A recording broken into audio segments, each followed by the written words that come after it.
कृष्ण हरे राम राम राम हरे हरे कृष्ण कृष्ण कृष्ण हरे हरे राम राम राम हरे हरे कृष्ण कृष्ण कृष्ण हरे हरे राम राम राम हरे।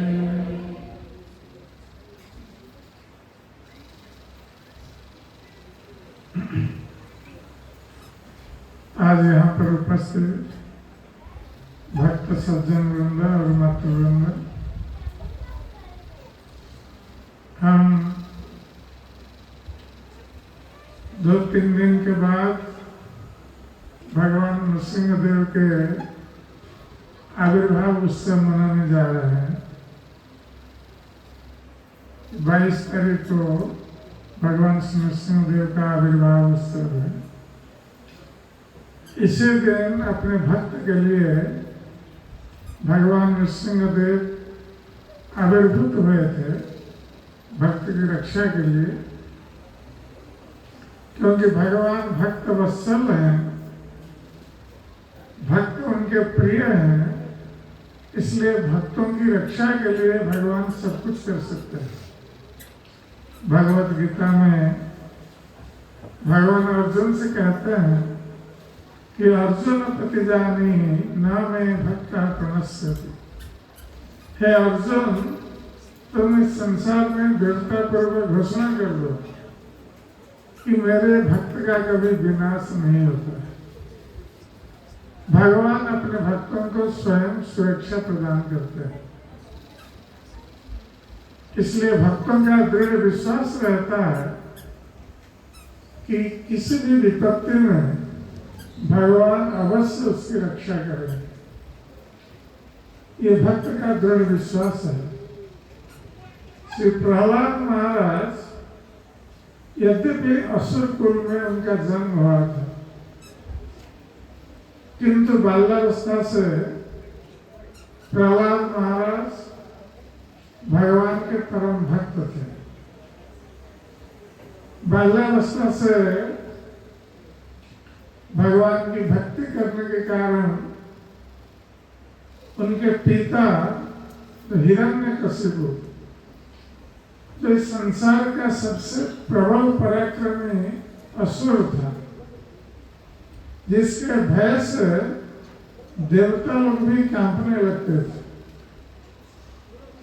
ऐसे प्रबल पराक्रमी हिरण्यकशिपु का पुत्र होकर प्रहलाद महाराज भगवान के भक्त थे, किंतु हिरण्यकशिपु ये नहीं चाहता था कि उनका पुत्र उनके शत्रु विष्णु का भक्त बने, क्योंकि हिरण्यकशिपु भगवान विष्णु को अपना शत्रु माना है।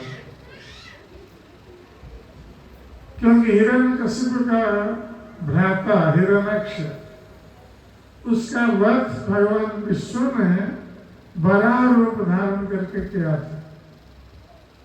इसलिए भगवान विष्णु के प्रति हिरण्यकशिपु के मन में द्वेष की भावना थी, वो विष्णु को शत्रु मानता था। ऐसे तो जो असुर होते हैं, ये भगवान विष्णु के विरुद्धाचरण करते हैं, उनको अपना शत्रु मानते हैं। क्योंकि ये शास्त्रों में बताया गया है कि संसार में 2 तरह के लोग होते हैं। विष्णु भक्त भवेत् दैव असुर तद विपर्यय। जो भगवान विष्णु का भक्त है वो देवता है, और जो भगवान विष्णु का भक्त नहीं है वो असुर पदवत से है। इसलिए यद्यपि हिरण्यकशिपु को शास्त्रों का ज्ञान था, वेदों का ज्ञान था, किंतु वो भगवान विष्णु का विरुद्धाचरण करने के कारण वो असुर कहलाता था। तो ऐसे हिरण्यकशिपु के पुत्र के रूप में प्रहलाद महाराज जब भगवान विष्णु की भक्ति करने लगे तो हिरण्यकशिपु अत्यंत क्रोधित हो गए कि ये एक छोटा सा बच्चा 5 साल का बच्चा है, बालक है। हिरण्यकशिपु ने सोचा कि इसको किसने सिखाया विष्णु की भक्ति करने के लिए। तो प्रहलाद महाराज जब गुरुकुल में पढ़ते थे, उनके शिक्षक थे संगा और अमर्क, ये दोनों शुक्राचार्य के पुत्र थे। तो उन्होंने पूछा कि तुम्हारे गुरुकुल में कौन भक्त छद्मवेश में आकर मेरे पुत्र प्रहलाद को विष्णु भक्ति की शिक्षा दे रहा है। तो संग और अमर्त ने कहा कि हमारे गुरुकुल में और तो कोई आता नहीं है। तो ये प्रहलाद जो विष्णु का भक्त बना है, ये उसका स्वाभाविक भाव है, ये विष्णु के प्रति स्वाभाविक रूप से आकर्षित है, इसको किसने सिखाया नहीं। यद्यपि संग और अमर्क ये भौतिक विद्या की शिक्षा देना चाहते थे, किंतु प्रहलाद महाराज उस भौतिक शिक्षा के प्रति आकृष्ट नहीं थे और अपने सहपाठियों को उन्होंने विष्णु भक्ति की शिक्षा भी दी। तो जब गुरुकुल में सारे बच्चे प्रहलाद महाराज के साथ मिलकर जब संगा अमर के घर चले जाते थे भोजन के लिए, तो प्रहलाद महाराज अपने सहपाठियों को साथ लेकर ये हरिनाम संकीर्तन करते थे। तो जब ये पता चला संगा और अमर को ये सारे बच्चों को लेकर ये हरे कृष्ण कीर्तन कर रहा है प्रहलाद, तो ये लोग बहुत भयभीत हो गए। उन लोगों ने सोचा कि अब हिरण्यकशिपु हमें ही दंड देगा, क्योंकि प्रहलाद अभी सारे बच्चों को भी बिगाड़ रहा है हरिनाम संकीर्तन करा करके, ये सभी को विष्णु भक्त बना रहा है। तो उन लोगों ने हिरण्यकशिपु को सूचना दे दी कि प्रहलाद के बारे में हम कुछ नहीं कर सकते, आप इसको संभालिए। तो हिरण्यकशिपु ने प्रहलाद महाराज का वध करने के लिए उन्होंने अपने अनुचरों को नियुक्त किया और हिरण्यकशिपु के जितने अनुचर थे उन लोगों ने तरह तरह के रूप में प्रहलाद महाराज का वध करने के लिए प्रयास किया। अस्त्र शस्त्र से आक्रमण करके उनको मारने के लिए प्रयास किया और जिस अस्त्र शस्त्र से वो प्रहलाद पर आक्रमण कर रहे थे वही अस्त्र शस्त्र उनके ऊपर गिरे, इसलिए सब डर के मारे भाग गए। फिर उनको प्रहलाद महाराज को लेकर पर्वत के ऊपर लेकर समुद्र के गर्भ में फेंक दिया, किंतु भगवान बीच में प्रहलाद महाराज को अपनी गोद में उन्होंने ले लिया और प्रहलाद महाराज की रक्षा हो गई। प्रहलाद महाराज को आग में डाल दिया गया, किंतु प्रहलाद महाराज का कुछ नहीं हुआ। इस प्रकार विषधर सर्पों के बीच डाल दिया गया, हाथी के पैर के नीचे डाल दिया गया, हर तरह से प्रयास करके हिरण्यकशिपु थक गए, किंतु प्रहलाद महाराज का कुछ नहीं हुआ। तो प्रहलाद महाराज का कुछ भी बिगाड़ नहीं सका। तो हिरण्यकशिपु आश्चर्यचकित हो गए कि ये 5 वर्ष के बालक में इतनी शक्ति कहाँ से आती है कि वो अपने को बचा लेता है, क्योंकि वो भगवान पर विश्वास नहीं करता था हिरण्यकशिपु। तो आश्चर्यचकित होकर हिरण्यकशिपु ने प्रहलाद महाराज से पूछा कि प्रहलाद, तुम कहते हो कि तुम्हारा कोई भगवान है, तो तुम्हारे भगवान कहाँ पर है, मुझे दिखा दो। जैसे जो नास्तिक लोग होते हैं, भगवान पर विश्वास नहीं करते हैं, ये भक्तों से यही प्रश्न करते हैं कि भगवान नहीं है, यदि भगवान है हमें दिखा दो तब हम विश्वास करें। तो हिरण्यकशिपु ने उसी प्रकार का प्रश्न किया कि तुम्हारा भगवान कहाँ है।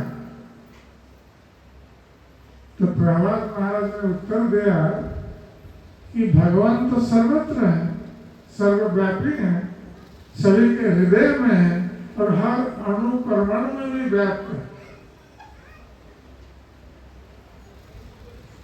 तो हिरण्यकशिपु को विश्वास नहीं हो इस बात कि भगवान सर्वव्यापी है, सभी के हृदय में है और हर अणु परमाणु में व्याप्त है। तो हिरण्यकशिपु ने प्रहलाद महाराज के वचनों को मिथ्या प्रमाणित करने के लिए उन्होंने सभागृह के स्थान पर मुष्टिकाघात किया। तो ये हिरण्यकशिपु ने पूछा प्रहलाद महाराज से, यदि तुम्हारा भगवान सर्वव्यापी है, सर्वत्र है, क्या वो सभागृह के स्तंभ पर भी है? तो प्रहलाद महाराज का अवश्य है। जब भगवान सर्वव्यापी हो सकते हैं तो स्तंभ में भी हो सकते हैं। तो प्रहलाद महाराज के वचन को मिथ्या प्रमाणित करने के लिए उस स्तंभ को तोड़ देना चाहा, मुष्टिकाघात करके तोड़ देना चाहा। और जैसे ही हिरण्यकशिपु ने मुष्टिकाघात किया स्तंभों पर, तो उसमें एक भयंकर शब्द सुना और वो शब्द इतना भयंकर था और ये शब्द सुन करके हिरण्यकशिपु कांपने लगा, जिसके भय से देवता लोग कांपते थे।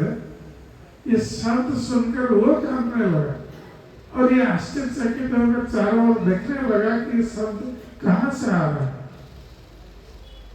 और उसको कुछ पता नहीं चला कि ये शब्द कहाँ से आ रहा है। तब हिरण्यकशिपु देखता है कि जिस स्तंभ को उसने तोड़ दिया है प्रहलाद महाराज के वचनों को मिथ्या प्रमाणित करने के लिए, उस स्तंभ से एक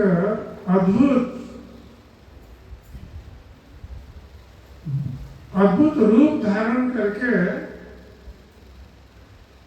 कोई जो आधा मनुष्य और आधा सिंह का रूप ये धारण करके वस्तुतः भगवान प्रकट हुए स्तंभ से। और हिरण्यकशिपु को ये पता नहीं चला कि ये मनुष्य है या पशु। तो ये देखकर हिरण्यकशिपु आश्चर्यचकित हो गया और अंत में वो सोचने लगा कि ये सचमुच विष्णु मुझे मारने के लिए इस रूप धारण करके आए, तो मैं अभी उनका वध कर दूंगा। ये सोच करके उसने अपनी तलवार निकाली और तलवार घुमा करके भगवान नृसिंहदेव के ऊपर आक्रमण करना चाहा। और वो इतनी तेजी से तलवार चला रहा था कि कोई भी व्यक्ति उसको पकड़ना उसके लिए असंभव था, किंतु भगवान के लिए कुछ असंभव नहीं। तो भगवान नृसिंहदेव जो आधा नर और आधा सिंह के रूप में प्रकट हुए, तो उन्होंने हिरण्यकशिपु को पकड़ लिया। जिस प्रकार कोई सांप चूहे को पकड़ लेता है, तो हिरण्यकशिपु को जब भगवान नृसिंहदेव ने पकड़ लिया तो हिरण्यकशिपु ने तरह तरह से प्रयास किया भगवान नृसिंहदेव के चंगुल से मुक्त होने के लिए, किंतु वो अपने को मुक्त नहीं कर सका। तो भगवान नृसिंहदेव ने उसके साथ थोड़ा खेल करने के लिए उसको छोड़ दिया। और यह दृश्य आकाश से देवता लोग देख रहे थे, क्योंकि देवता लोग भयभीत थे हिरण्यकशिपु से और प्रसन्न हो रहे थे कि भगवान अब आविर्भूत हुए हैं हिरण्यकशिपु का वध करने के लिए। किंतु भगवान नृसिंहदेव ने जब छोड़ दिया हिरण्यकशिपु को तो देवता लोग और भयभीत हो गए। तो उन लोगों ने सोचा कि हिरण्यकशिपु ने यदि हम लोग को देख लिया होगा कि आकाश में खड़े होकर हम देख रहे हैं तो ये हम पर और आक्रमण करेगा। किंतु भगवान नृसिंहदेव ने जब हिरण्यकशिपु को छोड़ दिया तो हिरण्यकशिपु थोड़े समय में अपनी शक्ति को और एकत्रित करके पुनः भगवान नृसिंहदेव के ऊपर आक्रमण किया।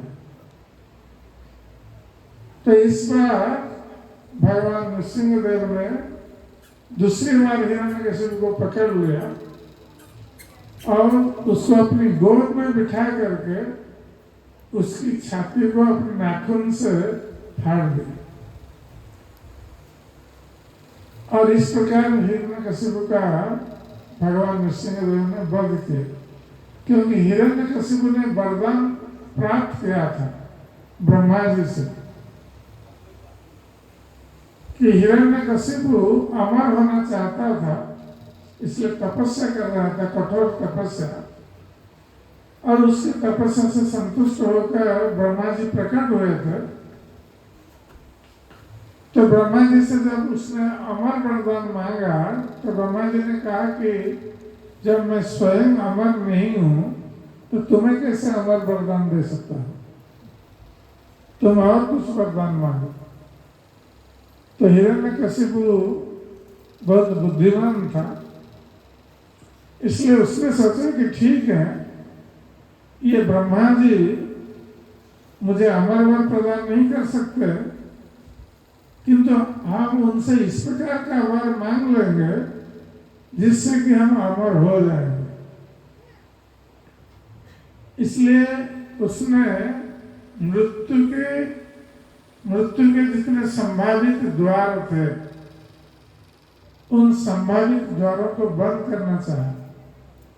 तो उसने सोचा कि व्यक्ति की जब मृत्यु होती है या तो दिन में मृत्यु होगी या रात में होगी।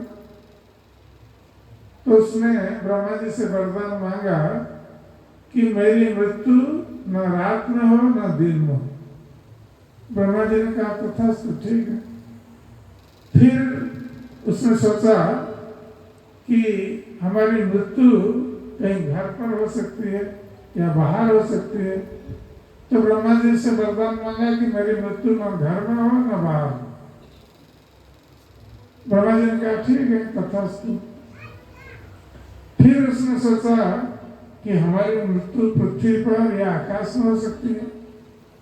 तो उन्होंने वरदान मांगा कि मेरी मृत्यु न तो पृथ्वी पर न आकाश में। ब्रह्मा ने कहा कि ठीक है, तथास्तु।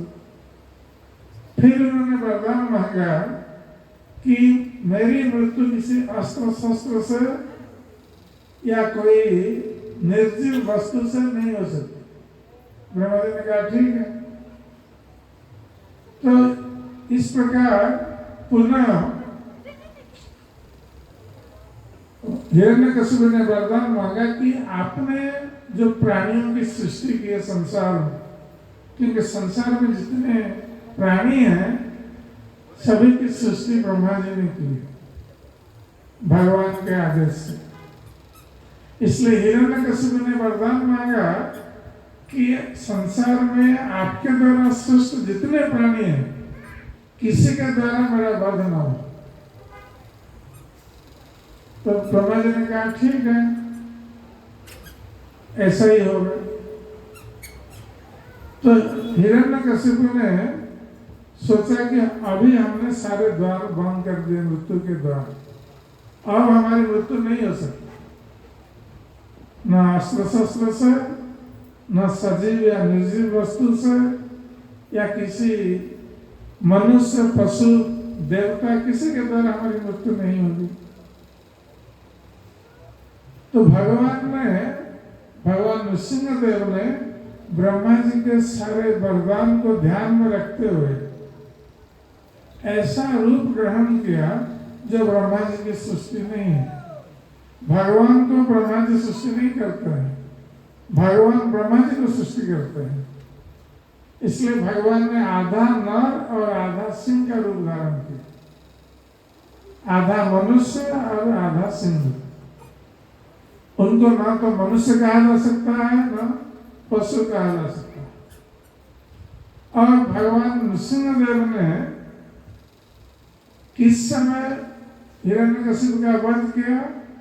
संध्या के समय, जो न रात है न दिन है।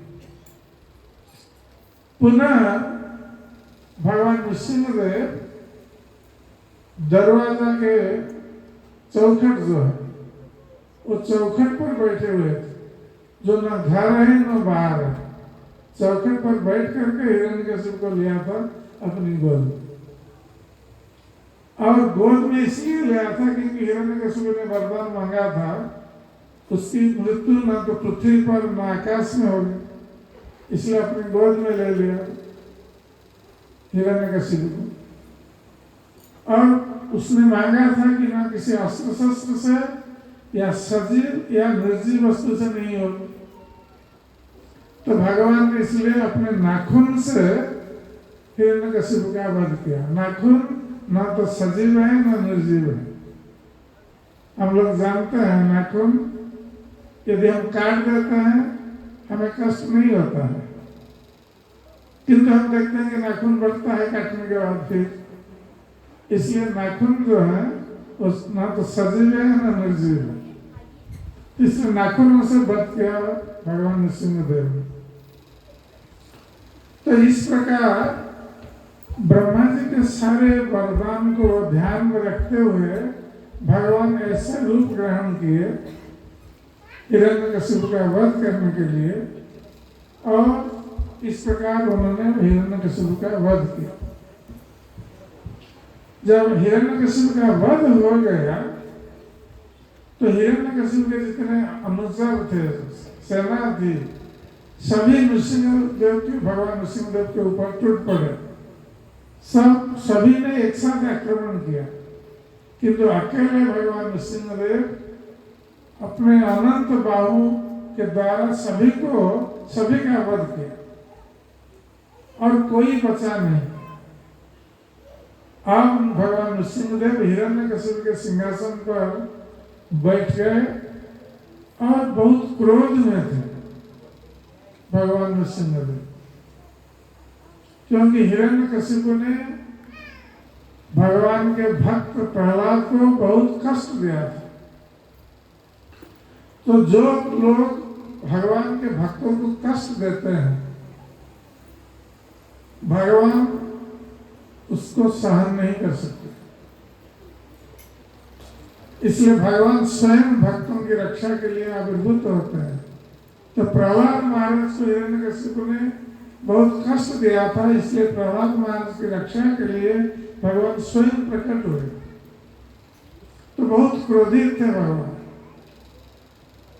और जब हिरण्यकशिपु का वध हो गया तो सारे देवता लोग सब नीचे आ गए, बहुत प्रसन्न होकर आकाश से पुष्प वृष्टि करने लगे भगवान नृसिंहदेव के ऊपर, और अपना वाद्य यंत्र और भगवान की स्तुति गान करने लगे, और फिर सब नीचे आ गए। तो ब्रह्मा जी, सारे देवतागण, शिव जी, लक्ष्मी जी सभी वहां उपस्थित थे। किंतु भगवान इतने उग्र रूप धारण किए हुए थे, उस उग्र रूप को देखकर सभी डरे हुए थे, देवता लोग भी भयभीत थे। तो ब्रह्मा जी ने सोचा कि भगवान को कैसे शांत किया जाए।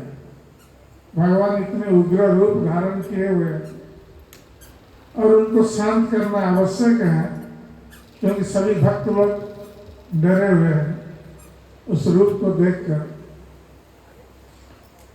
तो ब्रह्मा जी ने स्वयं को साहस नहीं किया भगवान के पास जाने के लिए, क्योंकि कभी कभी ब्रह्मा जी भी भगवान के चरणों में अपराध कर बैठते हैं।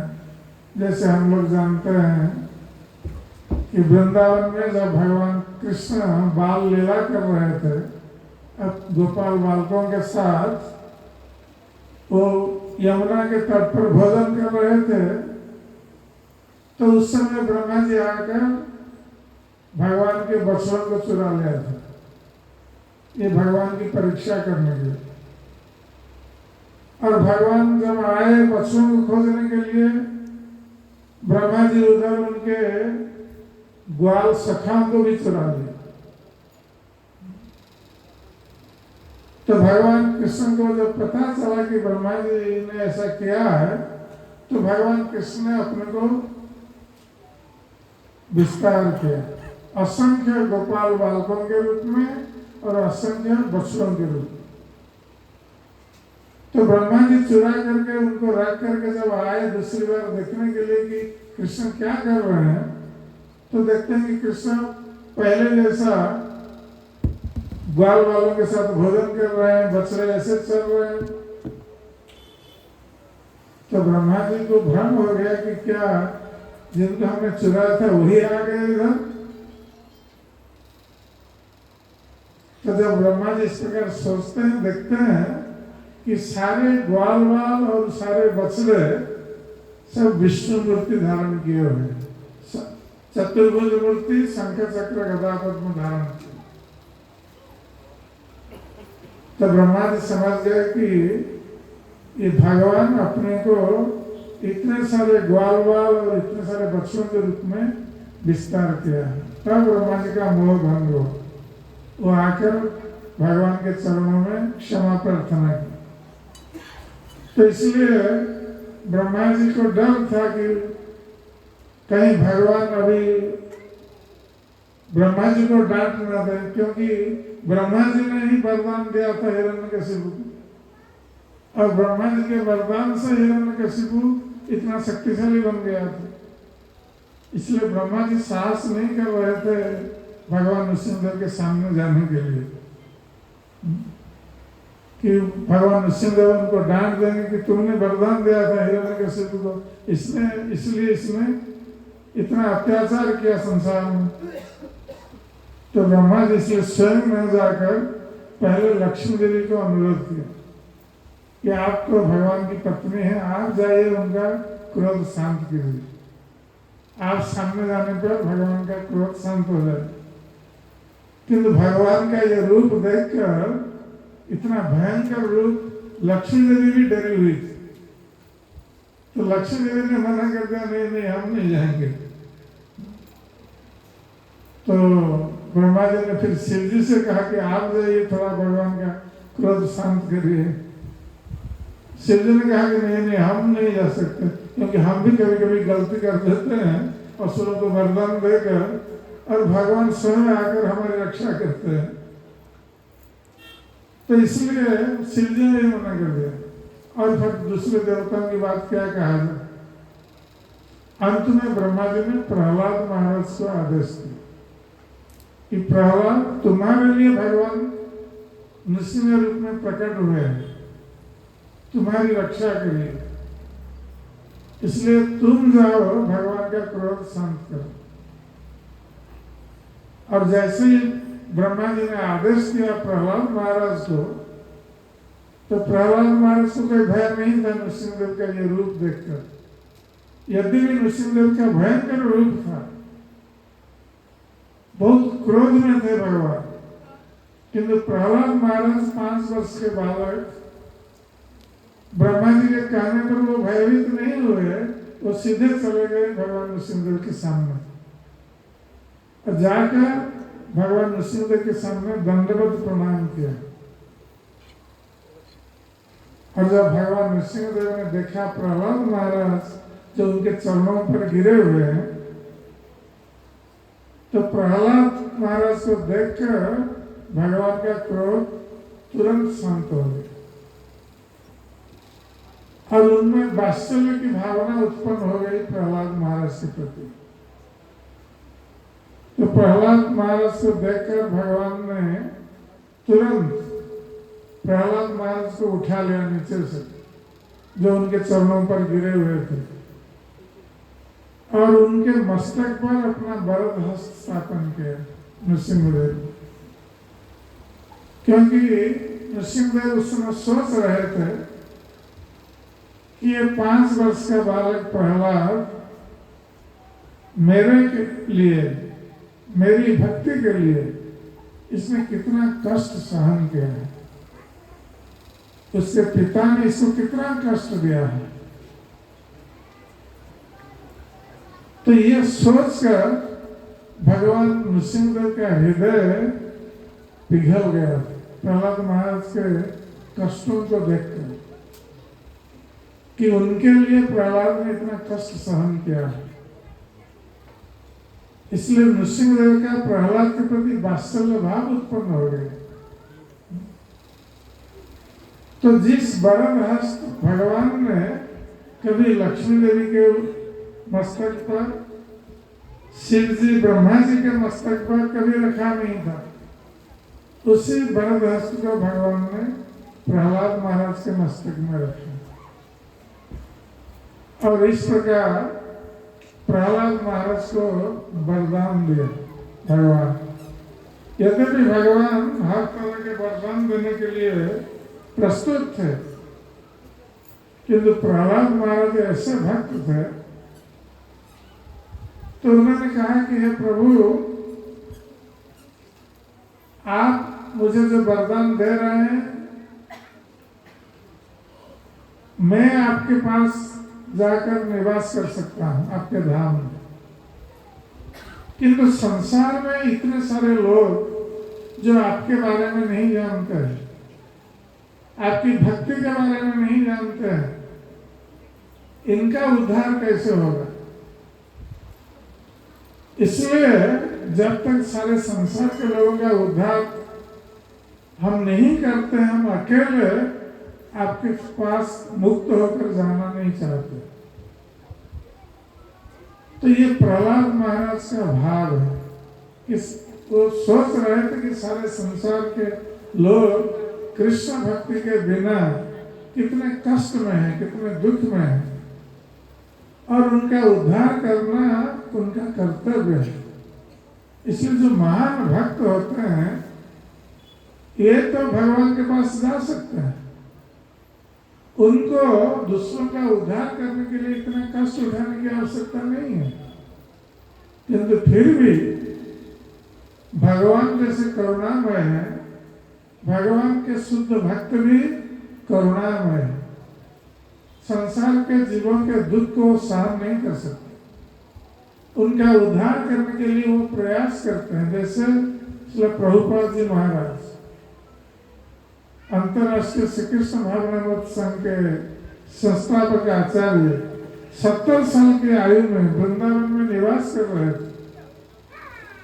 वृंदावन में बहुत सारे साधु होते हैं जो व्रत लेते हैं कि वृंदावन को त्याग कर अन्यत्र नहीं जाए, वृंदावन में ही उनकी मृत्यु होगी।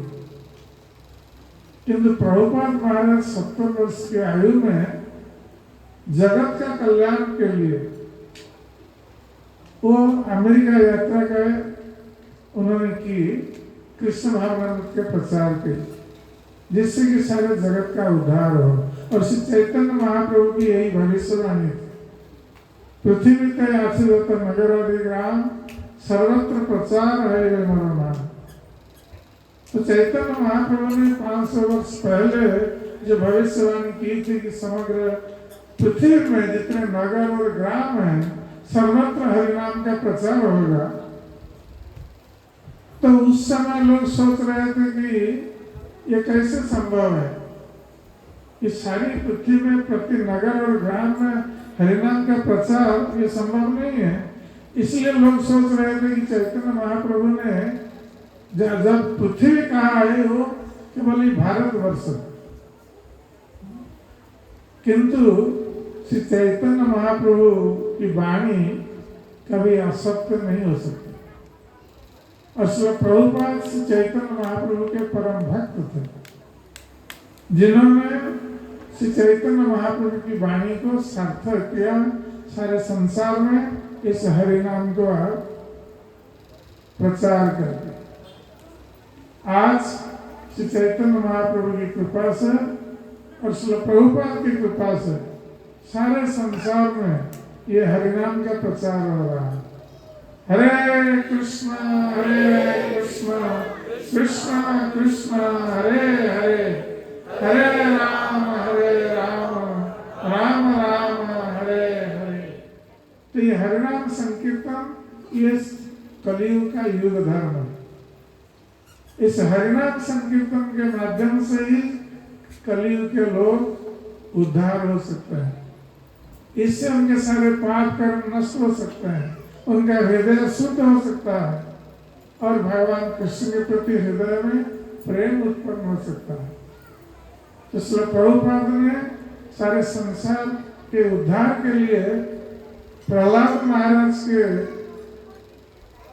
अनुयायी के रूप में, क्योंकि प्रहलाद महाराज एक महाजन है, उनके पदांक का अनुसरण करते हुए उन्होंने संसार के लोगों का उद्धार के लिए ऐसा कष्ट सहन किया।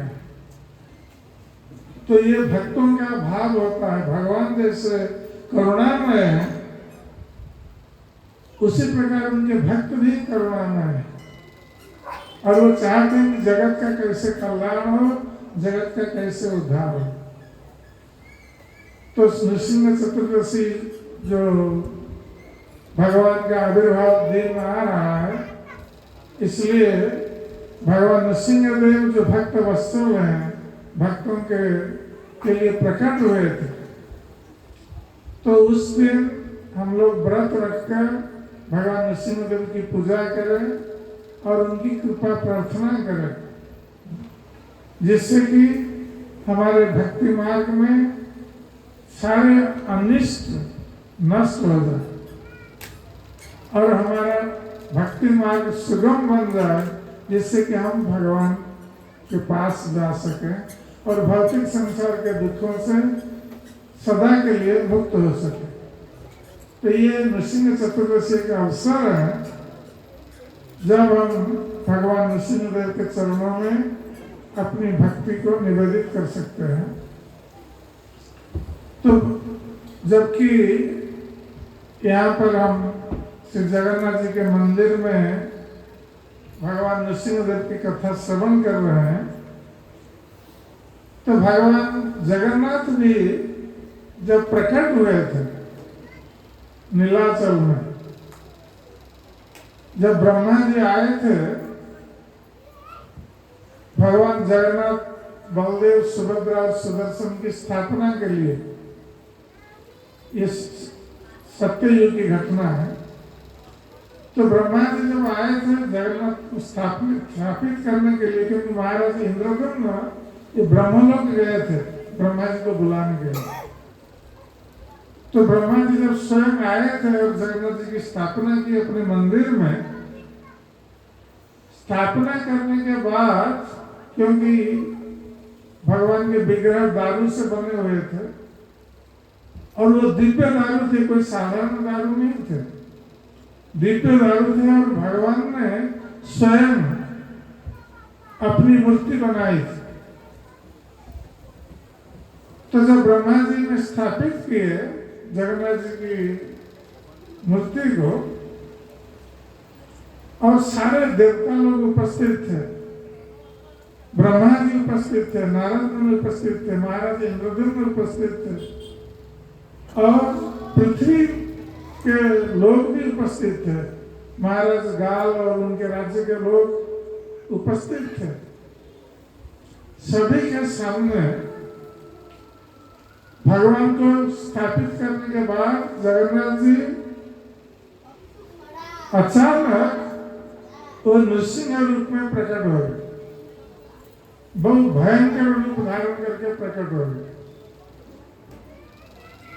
तो सारे लोग आश्चर्यचकित हो गए कि भगवान अब जिस रूप में प्रकट हुए थे, अब भगवान का रूप बदल गया, वो भयंकर नृसिंह रूप धारण किए हुए। तो सब भयभीत हो गए और ब्रह्मा जी से पूछने लगे महाराज इंद्रद्युम्न कि हे प्रभु, आप कृपा करके बताइए कि भगवान इतना भयंकर रूप क्यों धारण किए हुए। तो ब्रह्मा जी ने महाराज इंद्रद्युम्न को आश्वस्त किया कि वस्तुतः भगवान जगन्नाथ क्योंकि दारू से बने हुए हैं, कोई भी व्यक्ति सोच सकता है कि ये दारू मूर्ति है, लकड़ी से बने हुए हैं, ये स्वयं भगवान नहीं है, ऐसा किसी के मन में आ सकता है। इसलिए भगवान ये दिखाने के लिए कि वो स्वयं प्रकट हुए हैं दारू रूप में, इसलिए वो नृसिंह रूप धारण किए। तो उस नृसिंह रूप को देखकर ब्रह्मा जी, महाराज इंद्रद्युम्न और सभी देवतागण स्तुति करने लगे। तब भगवान का वो रूप शांत हो गया। फिर जगन्नाथ, बलदेव, सुभद्रा, सुदर्शन के रूप में भगवान प्रकट हुए।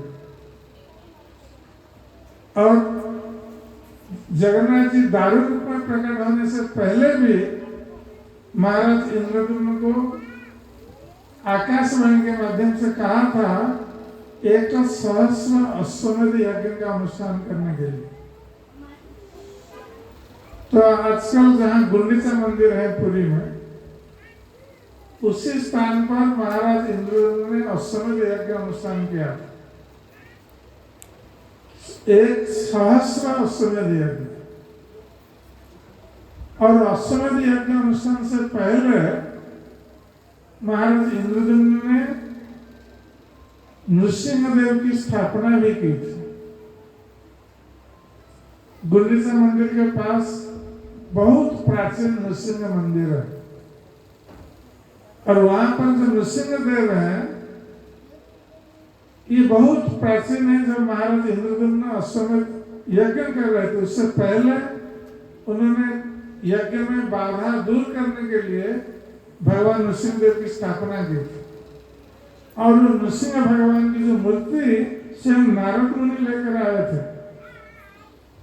इंद्रद्युम्न महाराज ने नृसिंह मूर्ति का गठन नहीं किया था, मूर्ति नहीं बनाई थी, स्वयं नारद मुनि उस मूर्ति को लेकर आए थे, नृसिंह मूर्ति। और उन्हीं मूर्ति को महाराज इंद्रद्युम्न ने वही मंदिर बनाकर स्थापित किया। और उस मंदिर को विश्वकर्मा के पुत्र ने 4 दिन में बनाया था, उस नृसिंह मंदिर। क्योंकि एक मंदिर बनाने के लिए कई वर्ष लग जाते हैं, किंतु 4 दिन में वो नृसिंह मंदिर बनकर तैयार हुआ था और नृसिंहदेव की मूर्ति स्थापित हुई थी। और वो नृसिंह मूर्ति अभी भी है मंदिर में, वही प्राचीन नृसिंह मूर्ति अभी भी है गुंडीचा मंदिर के पास। तो भगवान जगन्नाथ ये स्वयं नृसिंह रूप में प्रकट होते हैं। और उसके साथ साथ हम एक भगवान जगन्नाथ क्यों इस रूप में प्रकट हुए हैं, उसके संबंध में बोल करके हम आज की कथा को विश्राम देंगे। तो हम लोग जानते हैं कि श्री जगन्नाथ, बलदेव, सुभद्रा ये स्वयं कृष्ण, बलराम और सुभद्रा। जगन्नाथ स्वयं कृष्ण है। सारे शास्त्रों में ये वर्णन है कि जगन्नाथ ही कृष्ण है। जय कृष्ण जगन्नाथ, जय सर्वांगनाशन। तो जगन्नाथ जी कृष्ण है और हम जानते हैं कि कृष्ण देखने में तो बहुत सुंदर है, श्याम सुंदर रूप भगवान कृष्ण का। जगन्नाथ जी भी बहुत सुंदर है, किंतु उनका रूप थोड़ा श्याम सुंदर रूप से भिन्न है। तो कभी कभी मन में प्रश्न उठता है कि जगन्नाथ जब कृष्ण है तो इस रूप में क्यों प्रकट हुए हैं? तो इसके पीछे बहुत बड़ी प्राचीन कथा है कि भगवान कृष्ण इस रूप में अपने भ्राता बलराम और सुभद्रा के साथ क्यों प्रकट हुए। तो भगवान कृष्ण जब द्वारका में निवास कर रहे थे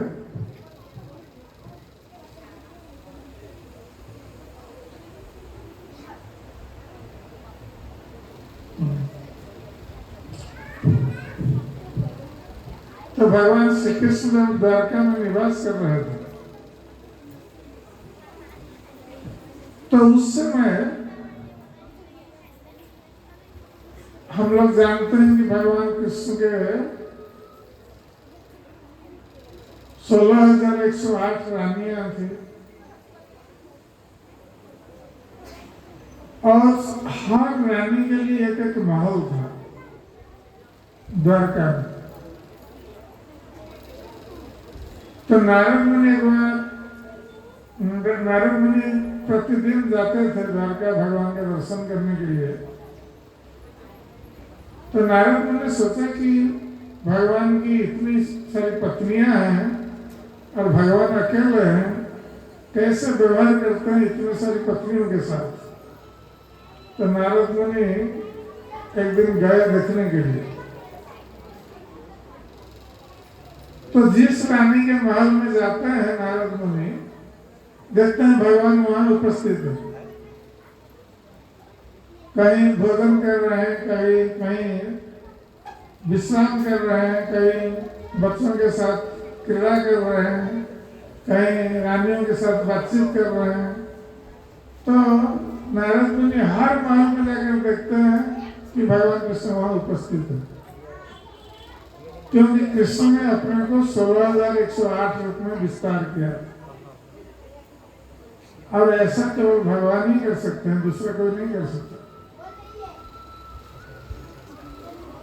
तो यद्यपि भगवान श्री कृष्ण द्वारका में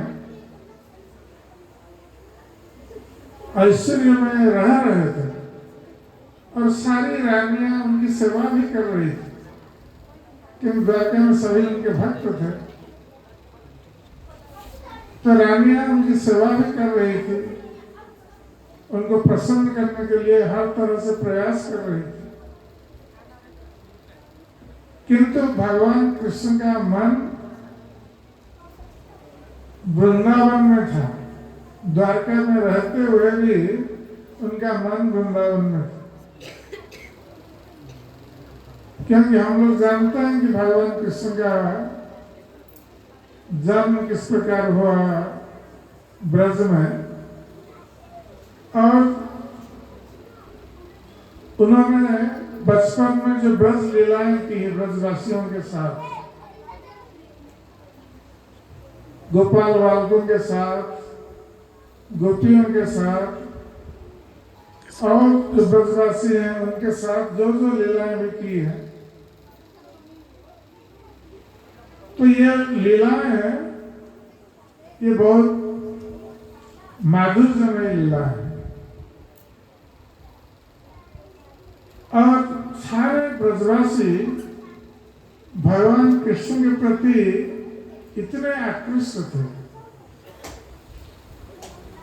कि भगवान को एक पल के लिए भी भूल नहीं सकते थे। और जब कृष्ण व्रत छोड़कर मथुरा आए और मथुरा से फिर द्वारका आ गए, तो ब्रजवासी लोग और विशेष रूप से गोपियां सभी ने खाना पीना छोड़ दिया था कृष्ण के विरह में, और केवल कृष्ण का ही स्मरण उनकी लीलाओं का स्मरण करते हुए लोग सब रोते रहते थे दिन रात। इस प्रकार कृष्ण के विरह में ब्रज की स्थिति थी। और इधर भगवान कृष्ण मथुरा में रहकर भी अपने पिता माता, ग्वाल बाल सखा और गोपियों का स्मरण करते हुए भगवान कृष्ण मथुरा में भी रोते थे रात में। भगवान कृष्ण रात में सो नहीं पाते थे। और मथुरा से जब द्वारका चले गए, द्वारका में भी वही स्थिति रही। यद्यपि रानियां उनकी हर तरह से प्रसन्न करने के लिए सेवा कर रही थी, किंतु भगवान कृष्ण यद्यपि बाह्य कार्य सब कर रहे थे द्वारका में, किंतु रात में वो सोच रहे थे ब्रजवासियों के संबंध में और विशेष रूप से गोपियों के संबंध में, क्योंकि उनके प्रेम से भगवान कृष्ण वशीभूत थे। ब्रजवासियों का जो प्रेम है वो सर्वश्रेष्ठ प्रेम है, क्योंकि उसमें आत्मा सुख की कामना नहीं थी। इसलिए ब्रजवासियों का प्रेम सर्वश्रेष्ठ कहा जाता है कि स्वयं कष्ट सहकर भी गोपियां भगवान कृष्ण को प्रसन्न करना चाहती थी। यही वास्तविक प्रेम, जो स्वयं कष्ट सहकर भी कृष्ण को प्रसन्न कर सके। इसलिए यही कारण है कि भगवान कृष्ण उनके प्रेम को भूल नहीं सकते। तो भगवान कृष्ण जब द्वारका में सोते थे रात में, तो स्वप्न देखते थे ब्रजवासियों का, ग्वाल बालों का और गोपियों का भी स्वप्न देखते थे। और स्वप्न में वो कभी कभी बोलते रहते थे, हे राधे, हे ललित, हे विशाख, बोल करके रोते थे स्वप्न में। और रानियां जब देखती थी कृष्ण की यह अवस्था, तो वो आश्चर्यचकित हो जाते थे। वो सोचती थी कि हम लोग कृष्ण को प्रसन्न करने के लिए इतनी सारी सेवाएं कर रहे हैं, किंतु कृष्ण कभी तो हमारे बारे में स्वप्न नहीं देखते हैं। ये ब्रजवासी गोपियों के बारे में हर समय स्वप्न देखते हैं रात में, उनको पुकारते हैं, उनके लिए रोते हैं। तो उनका प्रेम कैसा है, ये जानने के लिए सारी रानियों के मन में उत्सुकता उत्पन्न है। किंतु द्वारका की रानियों को गोपियों के प्रेम के बारे में कौन बताएगा? ब्रजवासियों के प्रेम के बारे में कौन बताएगा? द्वारका में केवल दो ही व्यक्ति उपस्थित थे जिन लोगों ने कृष्ण की लीलाओं को ब्रज में देखा था। एक तो बलराम जी थे, कृष्ण के भ्राता, ज्येष्ठ भ्राता, और दूसरी बलराम की माता रोहिणी देवी। रोहिणी देवी ब्रज में रह रही थी, क्योंकि कंस ने जब वसुदेव और देवकी को बंदी बना लिया था मथुरा में, तो उससे पहले वसुदेव जी रोहिणी जी को भेज दिया था ब्रज में। तो रोहिणी देवी तभी से ब्रज में रह रही थी और कृष्ण की सारी लीलाओं के बारे में उनको ज्ञान था। इसलिए रानियों ने सोचा कि बलराम जी को तो पूछ नहीं सकते कृष्ण की ब्रज लीला के बारे में, क्योंकि ज्येष्ठ भ्राता है। तो सभी ने सोचा कि रोहिणी से पूछा जाए। तो सभी रानियां मिलकर रोहिणी देवी के पास गई और उनसे कहा कि माता, आप तो ब्रज में थी और ब्रजवासियों का और विशेष रूप से गोपियों का कैसा प्रेम था कृष्ण के प्रति, हम जानना चाहते हैं। क्योंकि हम कृष्ण की इतनी सेवा यहाँ कर रहे हैं, तुम्हें कृष्ण लगता है कि कृष्ण हमसे प्रसन्न नहीं है, और रात में स्वप्न देखते हैं गोपियों के बारे में। तो आप थोड़ा इन गोपियों के प्रेम के बारे में हमें थोड़ा बताइए, उनका कैसा प्रेम कि कृष्ण अभी तक द्वारका के ऐश्वर्य में रहकर भी भूल नहीं पा रहे। तो रोहिणी देवी ने कहा कि ठीक है, मैं तो बता सकती हूँ, किंतु एक शर्त है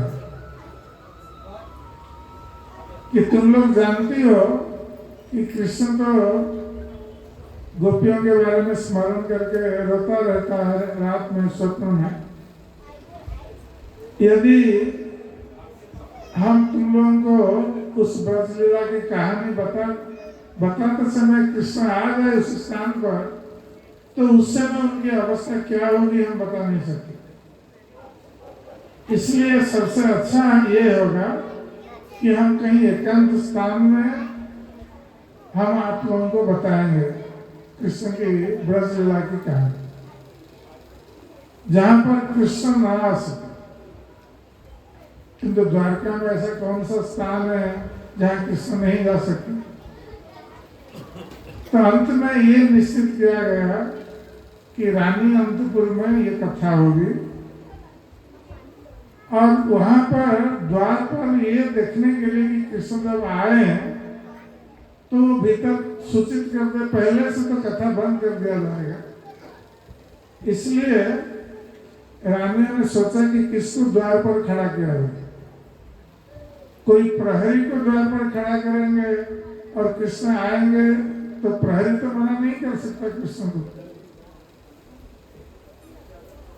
तो इसलिए सभी ने सोचा कि ये सुभद्रा कृष्ण की बहन है और बहन भाई को रोक सकती है, इसलिए सुभद्रा को यदि द्वार पर खड़ा कर दिया जाए और जब कृष्ण आएंगे वो रोक लेगी और हमें सूचित कर देंगे तो हम कथा बंद कर देंगे। तो रानियों ने सुभद्रा जी से कहा कि आप थोड़ा हमारे ऊपर कृपा करिए, हम थोड़ा कृष्ण की लीलाओं के बारे में, ब्रज लीलाओं के बारे में सुनना चाहते हैं, इसलिए आप द्वार पर खड़े रहिए, यदि कृष्ण आ जाए तो हमें सूचित कर देना, हम कथा बंद कर देंगे। तो सुभद्रा जी राजी हो गई। तो सुभद्रा जी द्वार पर खड़ी हो गई और हाथ फैला करके द्वार बंद करके ऐसे खड़ी हो गई। किंतु जब भीतर रोहिणी देवी कृष्ण की ब्रजलीला की कथा कह रही थी तो सुभद्रा को सुनने का आग्रह था, सुभद्रा भी सुनना चाहती थी, इसलिए उनका कान भीतर था, वो कथा सुन रही थी। और कृष्ण की वो ब्रजलीला की कथा सुनते हुए वो इतने भाव विह्वल हो गई सुभद्रा जी कि उनमें महाभाव का प्रकाश हो गया, सात्विक भाव का प्रकाश हो गया। जब प्रेम प्रकाशित होता है तो शरीर में सात्विक विकार दृष्टिगत होता है। सात्विक विकार में ये ज्ञान नहीं रहता कि हमारा जो शरीर है या शरीर में क्या हो रहा है, बाह्य ज्ञान शून्य हो जाता है। शरीर में रोमांच उत्पन्न होता है, नेत्रों से अश्रु की धाराएं बहती हैं, आंखें विस्फारित हो जाती है, हस्तपद संकुचित हो जाते हैं। ये सब महाभाव के लक्षण हैं। तो सुभद्रा जी कृष्ण की ब्रजलीला कथा सुनते हुए उस महाभाव को वो प्राप्त हो गए, इसलिए उनको बाह्य ज्ञान नहीं रहा, उनका हस्तपद संकुचित हो गया। सुभद्रा जी इस स्थिति में खड़ी। उसी समय कृष्ण बलराम आकर वहां पहुंच गए और कृष्ण बलराम पहुंच करके दूर से देखते हैं सुभद्रा की विचित्र स्थिति।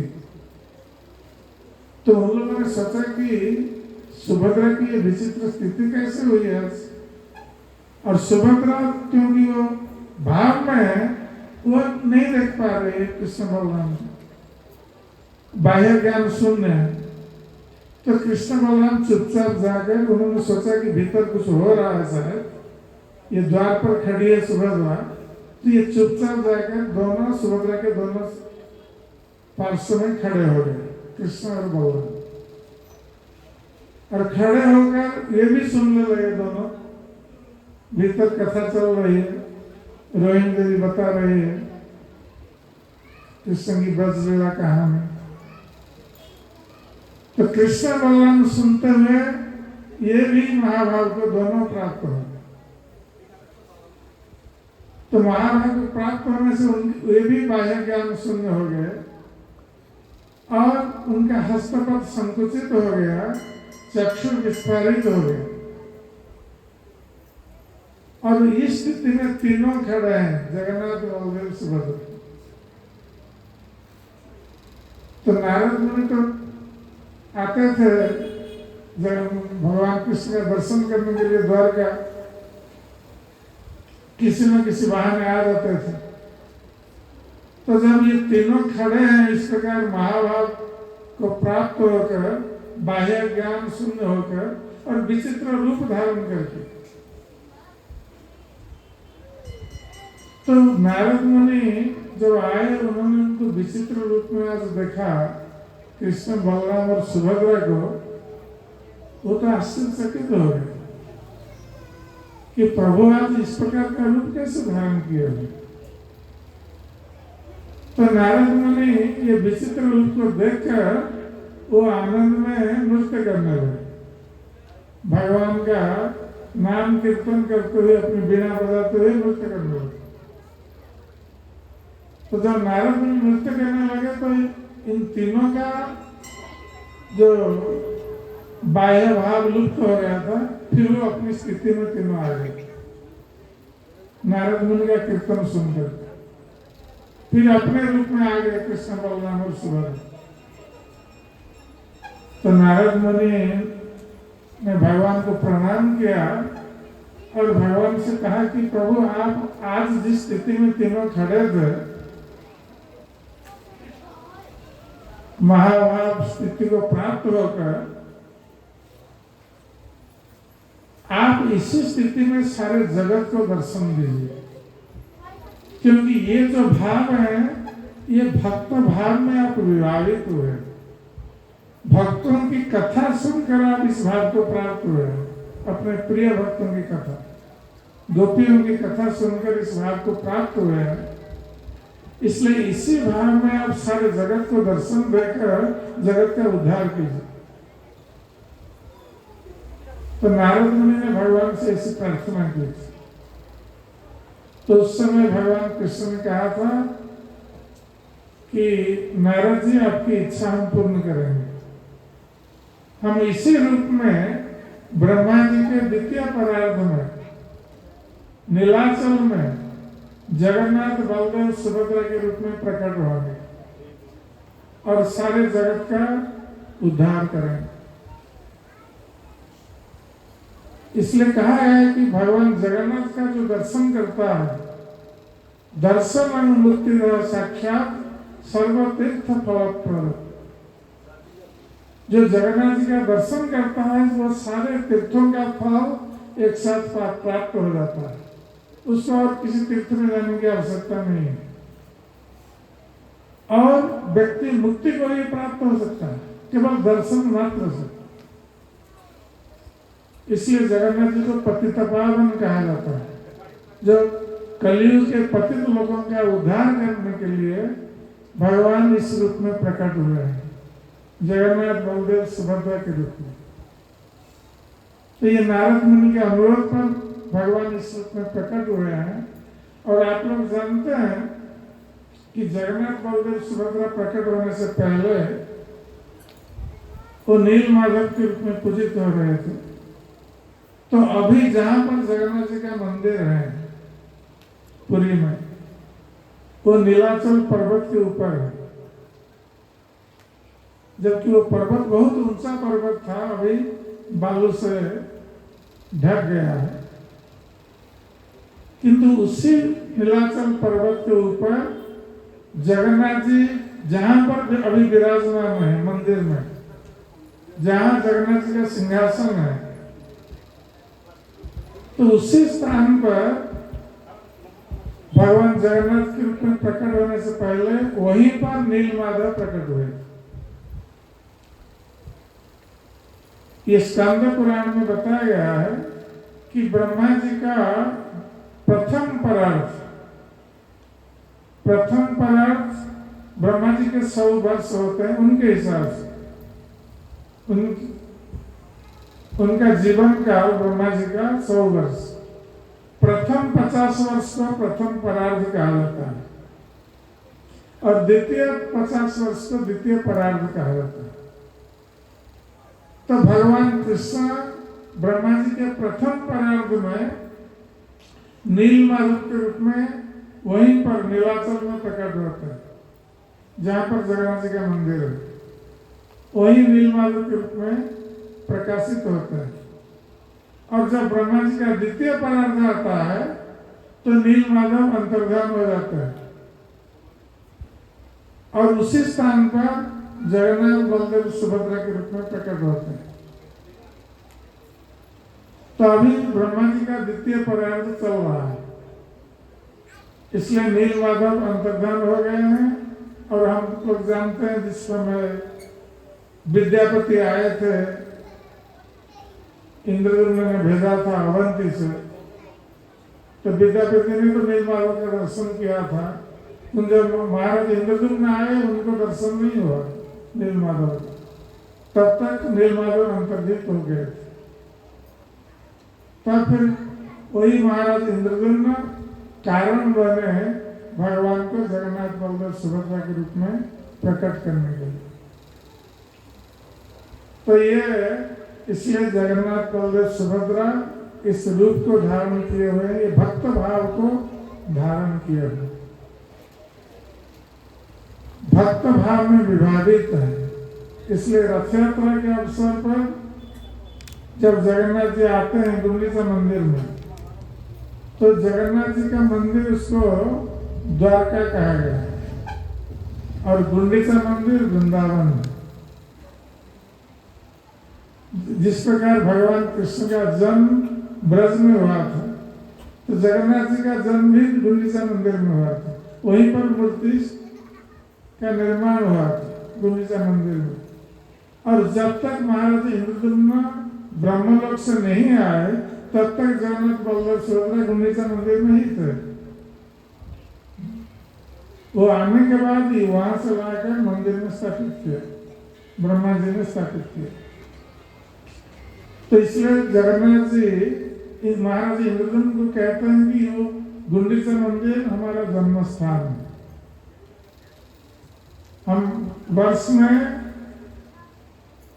8 दिन के लिए हम जाएंगे, वहां रुकेंगे जन्म स्थान में, इसलिए गुंडीचा मंदिर का जन्म वृंदावन कहा गया। और गुंडीचा मंदिर में जगन्नाथ जी के दर्शन का महत्व भी अधिक है। ये बताया गया है शास्त्रों में, नीलाद्रौ दश वर्षाणि गुंडीचा मंडपे दिने। नीलाद्रि अर्थात जहाँ पर अभी जगन्नाथ जी का मंदिर है, नील पर्वत के ऊपर, वहां पर 10 वर्ष जगन्नाथ जी का दर्शन करने से जो फल मिलता है, गुंडीचा मंदिर में 1 दिन दर्शन करने से वही फल प्राप्त होता है।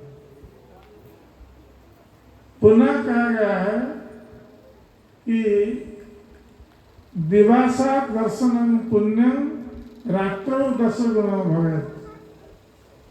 कि गुंडीचा मंदिर में दिन में दर्शन करने का जो फल है, वहां पर रात्रि में जगन्नाथ जी का दर्शन करने से और 10 में अधिक फल प्राप्त होता है। तो गुंडीचा मंदिर का ये महात्म्य है। और जगन्नाथ जी इस प्रकार कलयुग के लोगों पर ये कृपा कर रहे हैं, क्योंकि कलयुग के लोग सब पतित हैं, इसलिए पतित जनों पर कृपा करने के लिए भगवान इस प्रकार प्रकट होकर हमारा उद्धार का मार्ग प्रशस्त करो। जय श्री जगन्नाथ बलदेव सुभद्रा महारानी की, जय भगवान श्री सिंहदेव की, जय श्री प्रहलाद महाराज की, जय श्री प्रभुपाद जी महाराज की, जय श्री शिखर निताय की, जय समवेत भक्त वृंद की, निताय गौर प्रेमानंदे हरि हरि बोल।